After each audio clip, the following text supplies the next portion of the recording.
Mr. Phil Murray of U-Boat, and now the Diamond Dogs. Nice to see you. Fantastic to meet you. So Phil, what we all want to know about is where it all started, what's the connection to Bowie, and where is this all going? The connection to Bowie was that I thought he was fantastic, and Didn't we all? I saw him before Ziggy Stardust. But my favourite story of how I got involved was I remember going to around about the third gig at Newcastle City Hall that I'd seen him at, and this was the Ziggy Stardust time, and I remember Woody Woodmansey, the drummer, coming on with his sticks on his tom-toms. Quite intimidating look he had in those days, didn't he? You know, it's very... It was an ethereal look. It was you know, we thought they were from outer space. Well, it was very unique then. No one had ever done anything so theatrical in the rock world. It was the first of that genre of music, wasn't it? It was theatre. It was people that didn't play with their heads down. It was people that looked at the audience and sold it. So you were starstruck by the aliens? Well, were they Martians or are they just spiders? Well, it was more than that. It was I turned to my my girlfriend at the time, and only one? You had with you that night? That's right, that night. And I said, I'm going to play with these guys. I said, this is exactly what I want to be doing. And it was only a couple of years later I formed a band with the drummer, Woody Woodmansey. So how did that come about? How did you actually get from being a fan, an admirer of David Bowie, to actually working with his band, the most famous band of rock and roll, the Spiders from Mars? Well, it was completely surreal.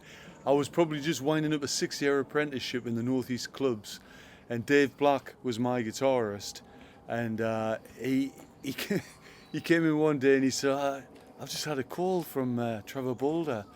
Trevor was the bass player. Trevor was the bass player with the long whiskers, the grey bits at the end, waxed. He looked fantastic.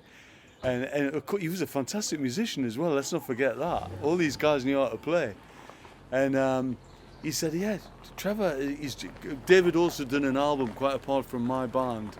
And he said he's heard the album and he wants me to be the guitarist in the Spiders from Mars, because Mick Ronson had been offered a separate deal with CBS. And so, you know, it was Dave Black, Mike Garson, who had been on the Aladdin Sane. Mr. Piano Man. Piano Man, yeah. Trevor Boulder and Woody Woodmansey, you know, the Spiders. When you look at that collective of musicians now, you know, at the time, did you think that they were going to turn out to be so legendary? Did they have the star quality then? Was it raw? Was it maturing? Had David developed, David Bowie that is, had he developed them more than just a great stage act? Because they went on to be legendary musicians. But when you first knew them and were interacting with them, what were they? Were they just guys trying to make good? Did they have that star quality then? In those days? They were a cut above. Really? There was professionalism there. But as for what we thought David Bowie was going to do, he was very changeable, and he was way ahead of the rest because he was able to predict what he could change into. The fashion curve. Yeah. Well, I think he created most of it. He created most of the fashion. How much did? Obviously, we know David Bowie led that genre of music. How much did Woody contribute? Trevor Boulder and Mick Ronson. What did they contribute to that mix that give it that extra zoom into orbit? Well, Mick Ronson contributed an awful lot more than everybody else because he was responsible for most of the arrangements. So he was very hands-on, one-to-one with Bowie. And also because you know all these people. Yeah. You know, you well, I did, of course. Mick sadly died. Yeah. Trevor died, of course. And unfortunately, my friend Dave Black, the last guitarist in the Spiders from Mars, also died this year. So yeah, we're keeping alive a very special time period of 70s rock, glam rock, theatrical rock, presentation rock, where the music doesn't suffer at all. It's right in your face, but there's something to watch as well. When you saw first David Bowie, I think you were at the sound check or something like that. You've seen him many times since along the journey. But you know, was he strange looking? Did he dress like an outer space Martian alien? You know, was he just what was your opinion of him in those days? What struck you so much that you've gone on to, you know, sort of recreate the Ziggy Stardust era now with your band currently? What was so magical that you captured in those early years that has led you to 35 years of continuing, not adulation, but continuing admiring of their work at that period? Well, Woody used to say that that Dave never stopped playing. he would come down to breakfast dressed in glam. Well, I was never aware of that. The last time I saw David Bowie was at Top of the Pops, and he'd just done Heroes, and there was only his entourage was him and a girl assistant. Well, it's a funny story, isn't it, about some video film that and one of the first videos. He sent his assistant up into the production booth to ask if he could have a copy of the tape that he'd just done for Top of the Pops to save him going to Holland to promote it, because it's a never-ending thing, isn't it? You go to the next place and you're doing the same thing. Of course, the BBC wouldn't let him have it, so he had to go to Holland. Can you imagine the BBC refusing him now for one of those tapes? How times have changed. Well, I don't know if they'd probably sell it now, wouldn't they? They'd sell him it. And he'd probably pay as well. Of course, he can afford it now, can't he? Well, I think he's worth a few bob. He's done quite well. Mind you, he wasn't then, of course. You know, for many years he didn't make money until the 80s, apparently. That's right, yeah. There's that legendary story about Tony DeFries that Tony DeFries had. They were on 50-50 equal shares of the Ziggy Stardust Spiders from Marsh band type theme, but all the expenses came out David Bowie's side, right. which caused the rift. If I remember, because you've had this story relayed to you firsthand by Woody, haven't you? Yeah, that's caused right. the rift in the Spiders from Mars. What broke was probably the most legendary band of all times. Well, this genre of music, anyway. One of the most interesting stories that I got from that time period was Woody said that he discovered when Mike Garson had been brought in that Mike Garson was getting a considerable amount more. Because Mike Garson and Woody are Scientologists, aren't they? Yes, apparently so. Okay. Rather strange organisation, yes. but it's got its good points. That's right. Well, I think Mike Garson introduced that idea to the Spiders, and Woody bit on it. But David or the others weren't into it. Bronson or Boulder, they weren't to your knowledge into that. No. But of course, the thing was Trevor also lived in East Grinstead, where Woody lived. That's the centre of Scientology. It was at the time. It was the world headquarters. Whether that's changed or not, I don't know. So let's zoom a bit forward now, because obviously that was that era, and then you sort of went into other things. You obviously were signed to Mickey Most as Blackie, and wrote for Mickey and several other artists, and recorded with Dave Black again. So let's zoom forward to now today. What's happening with your reinvention of the Ziggy Stardust show, or your interpretation, which is a vocally rich interpretation, by the way. It's not a costume performance. Yeah. It's a vocally rich performance of this time period of songs. Do you want to talk about a little bit about what you're doing and where this started and how it came about? Yeah, just to go back a few decades, the way that U-Boat came together was that Dave, my friend, the final guitarist in the Spiders from Mars, he actually left the Spiders. He didn't really get on with the whole setup. This was after David had split and started becoming the Thin White Duke or whatever next. That's right, yeah. Right, okay. Maybe just before that time. So this is 1970. 75. 75. Yeah. So the Spiders are done, as in David Bowie and the Spiders, and David's gone off and doing his own thing, and Mick Ronson's doing his deal in America. So it's basically Woody, Trevor Boulder. And they kept Mike Garson. Right. But of course he's an amazing pianist, isn't he? Oh, he's fabulous, very different. But of course, the bone of contention was that the Spider, he wasn't a Spider. The Spiders from Mars were Mick Ronson, Woody Woodmansey, and Trevor Boulder. They were the Spiders from Mars. Right. And they used other musicians, but they were the core band. So effectively now Woody is the only living Spider, because Dave sadly passed away recently. Yeah. So Woody is the sole remaining Spider. Yeah, and I saw Bowie play with just that core band at the Sunderland Locarno. Must have been 1971, something was it a like that. packed out gig? No, Really? there was hardly any people. There were about 30 people there. So you had a very select audience for David Bowie then. It was fantastic. I remember he came forward on his own with a 12-string acoustic guitar, and he did a fantastic version of the Beatles' "This Boy." All right, beautiful song. Yeah, beautiful rendition as well. So when Dave left the Spiders, he came back. I was living in London at the time, but I was visiting my mum and dad. Right. And he came back and he said, I'm not doing it anymore. He said, I don't want to live there. This northeast connection is like a hot spot of what is now considered musical greats. I mean, because you're all interlinked with Brian Johnson from AC/DC and Sting, and you're all really part of a very small scene, a nucleus of a scene that you all milled around each other for so many years now. Well, the whole scene was also like, it was the northeast as well, really. Right. Lots of considerably south of where I'm I thought from. the north. I thought it started around about Watford way. Yeah, what is for you? Yeah, mind you, you're Welsh, aren't you? Yeah, it's all foreign land Ish. to me. You know. Anyway, so he came back. He said, "Look, I've spoken to Woody about you, and I was, you know, he reckoned I was going to be." Who's going to be the singer in the new Spiders from Mars?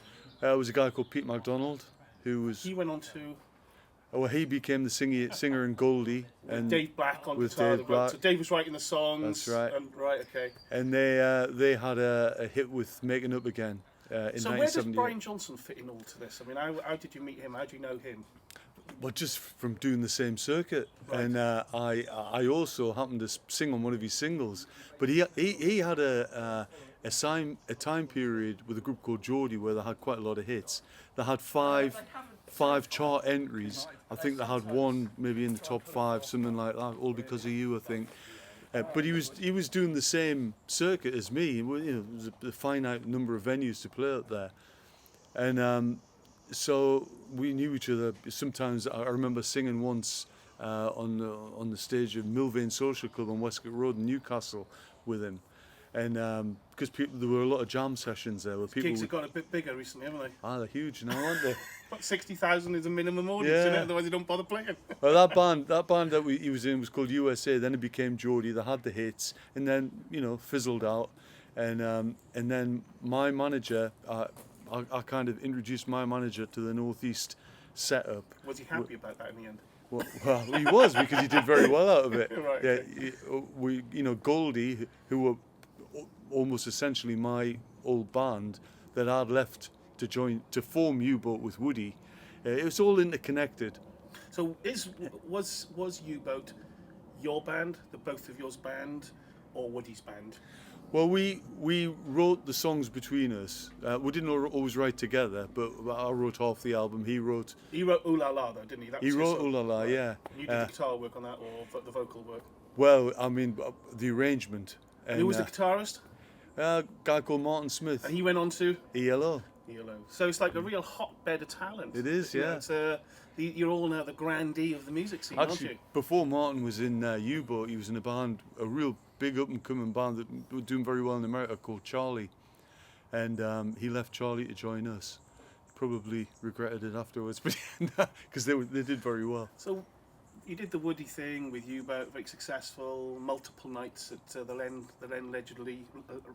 then legendary Marquee Club Yeah, in London. I mean, you held the longest residency there, didn't you? we did. Played in Reading, did the main stage at Reading. What happened after U-Boat finished?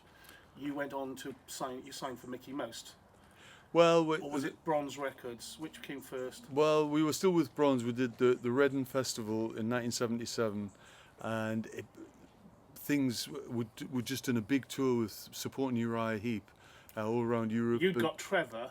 Is it right? we You did. got Trevor the job That's as the right. bass player in Uriah Heep. That's right, because by the time, of course, You pimped the spider out. we did, but it was so odd because all of a sudden these people that I'd seen at Newcastle City Hall, and they were at the top of the world, and I was in a local band. All of a sudden, I'm living and breathing with them, Right. and so Trevor is coming around for a cup of tea because I'm living with Woody, and his wife, and he had a new baby at the time. And so it was really interesting to see Trevor, and he still had his whiskers. Oh, and he still that. had them, yeah? He was going to Tesco with the whiskers on. And Because he remained a very down-to-earth sort of guy, didn't he? Yeah, he was no lovely. No matter how far he rose up the music scene, he was very that's down-to-earth, right. wasn't he? He played with us sometimes.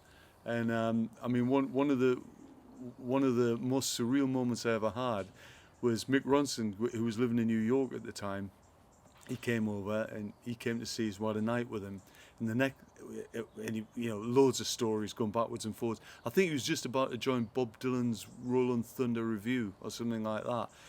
But he was my guitar hero. And all of a sudden, everybody's guitar hero, yeah. all of a sudden, I'm sitting with him shooting the breeze. It was fantastic.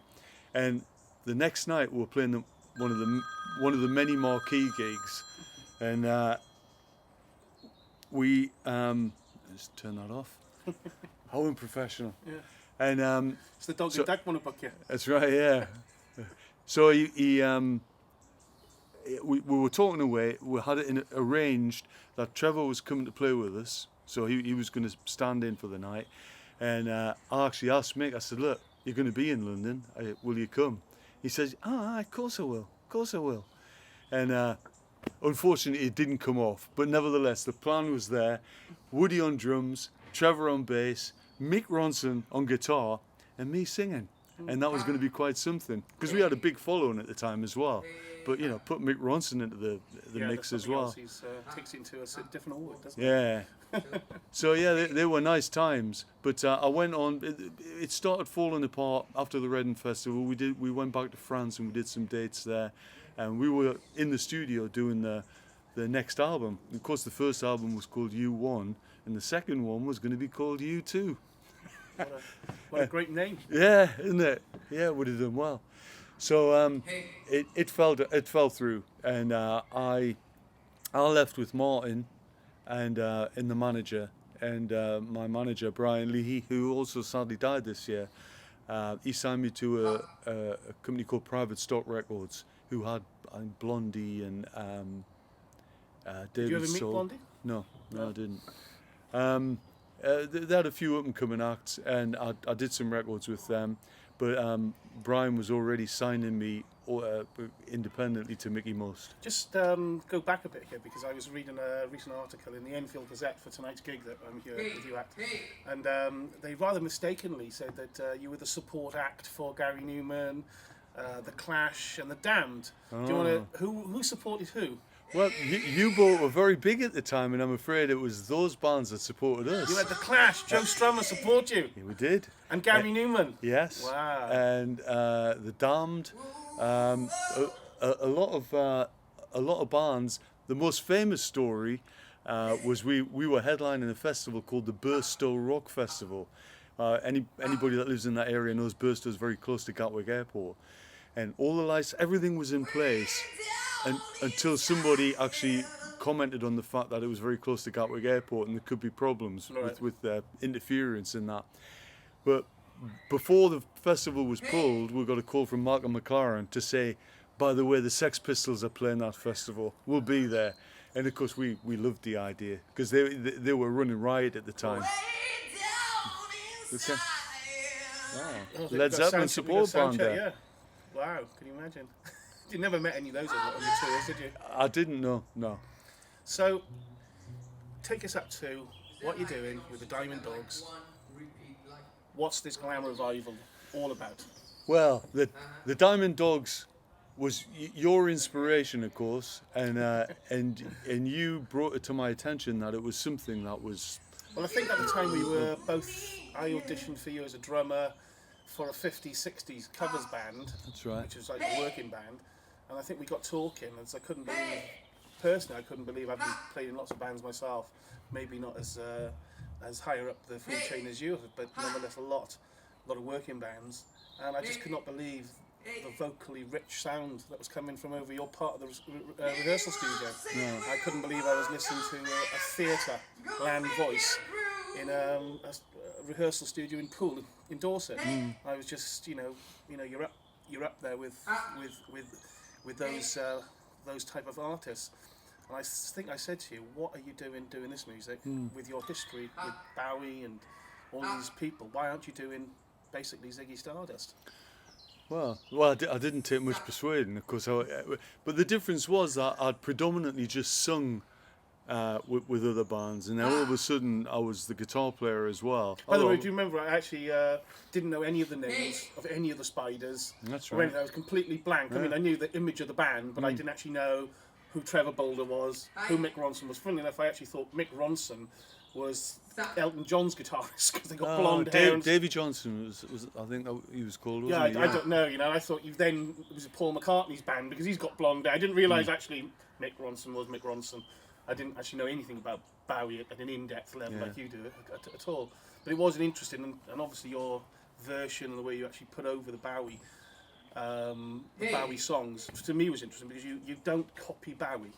No. You have your own interpretation on them. I think that's quite important to talk. When you're talking about the Diamond Dogs, the one thing that you do in the show is it's your interpretation of Bowie songs, and it's not note for note. Everything's arranged around your voice, delivering Bowie's words, isn't it? Well, I've never thought of it as a tribute band. I've always thought of it as a 70s rock band, and we do predominantly David Bowie songs. And but the thing that excited me when you first mentioned it was going back to U-Boat in the 70s. When I was at Woody's house for the first time, I found a white label, which is a test pressing of the album Hunky Dory. You would have had this because, of course, you played on it. Well, you got test pressings to take them and do critiques on, you know, because if there's something wrong with it, then they'd go back. It was a test pressing. And as it happens, one of the things that happened on that album was the song that I was listening to got left off the actual album. It was called Bombers. So one of the most famous albums that Bowie's done. Yeah. There was a track that he never then That's put right. on the actual end pressing. So I spoke to Woody, because Woody had played drums on it, and I said, look, we got to open with this. So we used to open with it, doing it very, very much the same as Bowie had done it. The song was called Bombers. It was called Bombers, but after U-Boat, I thought this song was fantastic, because it was also, when it didn't go on Hunky Dory, it was going to form the basis for Ziggy Stardust, because it was very much in that Ziggy genre.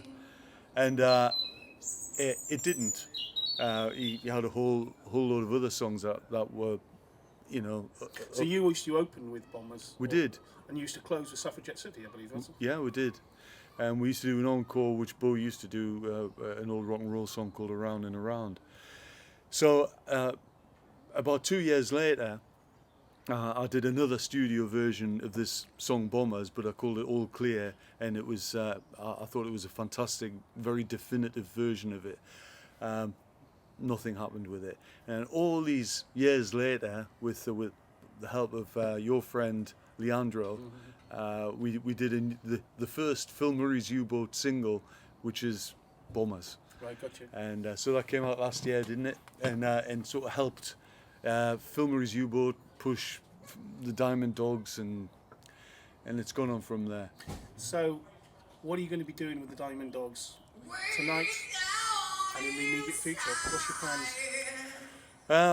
The plan is to take it as big as it can go. You're gigging a lot, aren't you? It's very much a working band, not a work in progress. It's a working band. We're gigging predominantly 4 times a week, and we've been offered some longer stints, some tours. It's a case of getting them logistically right.